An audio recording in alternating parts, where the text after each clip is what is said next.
Баршаңызға сәлем. Мен бүгін сіздермен осындай керемет дәмді, тәбетіңізді ашатын дапанчидің жасалу жолымен бөлісемін.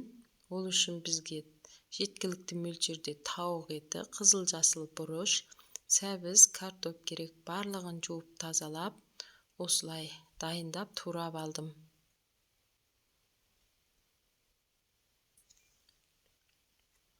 Енді қазанға майымызды құйып, үстінен бір ас қасық қант салып, майды жақсылап қыздырамыз. Қантты салу себебіміз тауық етін қызартып, әдемі түс береді. Тауық етінің аз көптігіне қарай қантты көп немесе аз салсаңыз болады, өзіңіз мөлшерлеп салыңыз.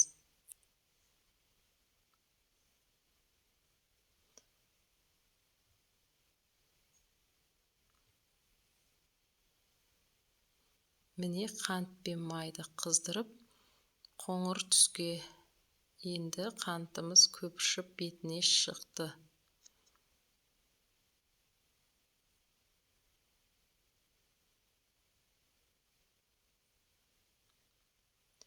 Енді тауық етінің барлығын салып, жақсылап бір араластырып қуырып аласыздар.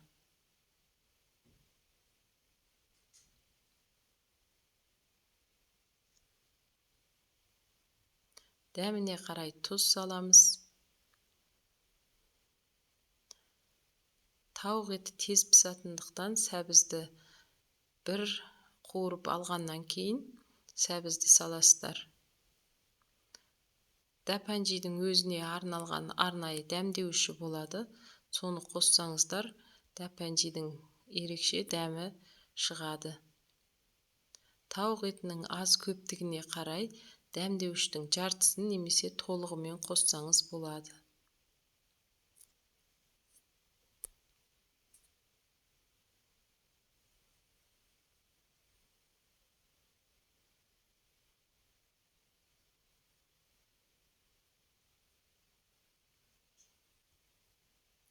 Үстінен бір ас қасық қызанақ пастасын қостым. Бір ас қасық соя қышқылын қостым.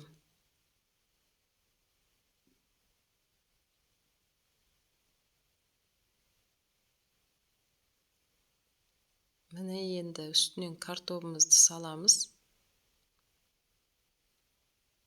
Жақсылап бір араластырып қуырып, аз мөлшерде су құямыз.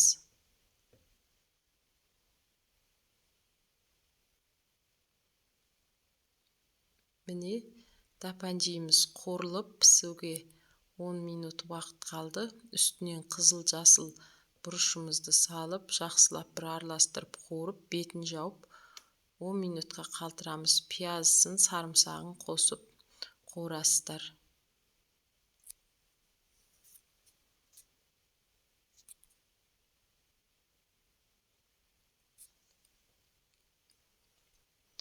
Міне дапанчиіміз қуырылып пісіп дайын болды.